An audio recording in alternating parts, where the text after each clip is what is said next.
Оюу толгоогоор 2018 оны 4 сарын 1-нд гэрээ өвчин төгөлдөр болсны 8 жил 9 жилийн ойгоор энэ Зэнколд гэдэг хүн ерөнхийлөгчийн хамгийн газрын дарга байхдаа эрүүг үүсгэж намайг 73 хоног суулгасан.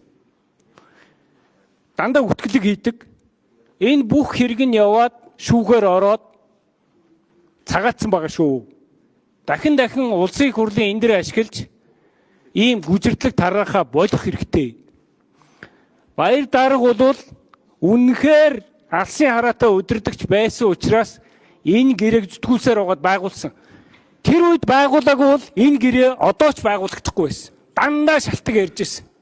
Баяр дарга өөрийнхөө улс төрийн нэр хүндийг энэ дээр тавиад би бол хоёр хүнийг л энэ ч онцлох ёстой гэж бодож байгаа. Энэ хоёр дарга өөрийгөө мэдэхгүй байгаа. 2003 онд их хөрийг хилцэж тэглээгүй болвол ягаад гэвэл би үлдэгдэл 180 саяыг нь 11 онд тэглэсэн. Очиж шилцээр гэж. Энийг тэглээгүй бол Монгол улс нэг ч гэрээгээ бие дааж хийж чадахгүй байсан.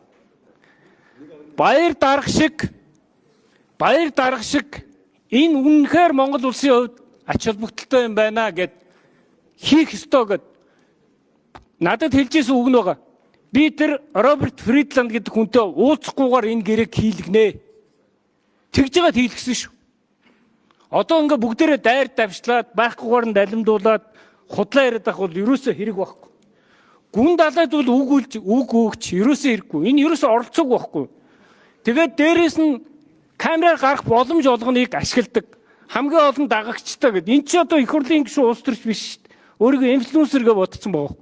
Ингээд та нар бодолтой сайн юм хий, цааш нь явуулъя, алдаа татгалаа олъё гэхэд зүгээр ямар ч баримт байхгүй өвгөн барьцааны байраа яриулаад авах хэрэггүй шүү дээ. Тоо яар, заалт яар. Би бол энэ Баясгалан гэдэг эмэгтэйг анх удаага харж байна. Энэ хүн шиг зарчим яриад, тоо яриад Монголын төлөө байвал хэрэгтэй. 1 минут. За 9 номерт нэмэлт 1 минут. За дэг сахиулъя. За бүгдээрээ дэг сахиулъя. За 9 номер 1 минут. Би бол одоо энэ Баясгалан гэдэг хүүхдийг танихгүй. Тэгтээ энэ хүүхдүүдээр Эрдэнэс оюу толгой өдрийн захирлаар тавьмаар байгаа хөөхгүй. Ингэжээж Монголын эрх ашигын төлөө юм. Энэ дотор одоо би Монголын эрх ашигын төлөө явж исэн гэсэн хүмүүс бүгд худлаа ярьж байгаа. Яагаад гэвэл зөвхөн үг хэлдэг. Нэг ч ажил хэрэг болгож байгаагүй. Даваа сүрэн ганцхан цахилгаан станц байр гэсэн барихгүй сууж байгаа. Би гэрээг дандаа сайжруулж ирсэн. Боломжийг нэмэгдүүлж ирсэн. Ийм зүйлийг ярих хэрэгтэй. Тэгээд ийм зүйлийг ярихад энэ манай даваа сүрэн бод параноитой байхгүй юу? Би тэрийг чинь мэдэн штэ. Энэ яагаад над руу дайраад байгаа ингээ сангийн сайд болоход намайг дарамтлсан төсвийн байнгын орон дарга байж байгаа. Миний тойрогт ийм тавиа. Би дахиад 1 минут аа.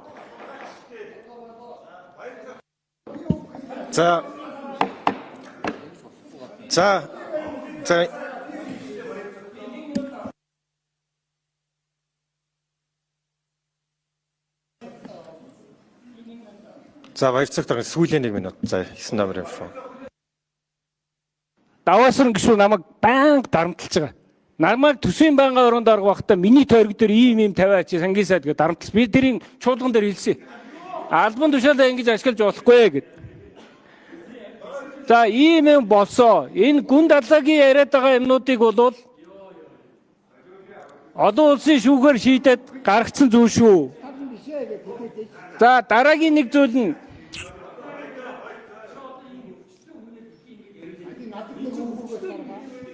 за 2009 оны 8 сарын 19-ний 25-ны хурлын протокол Дэмбэрэл даргыг хааж нээж хэлсэн үг байна.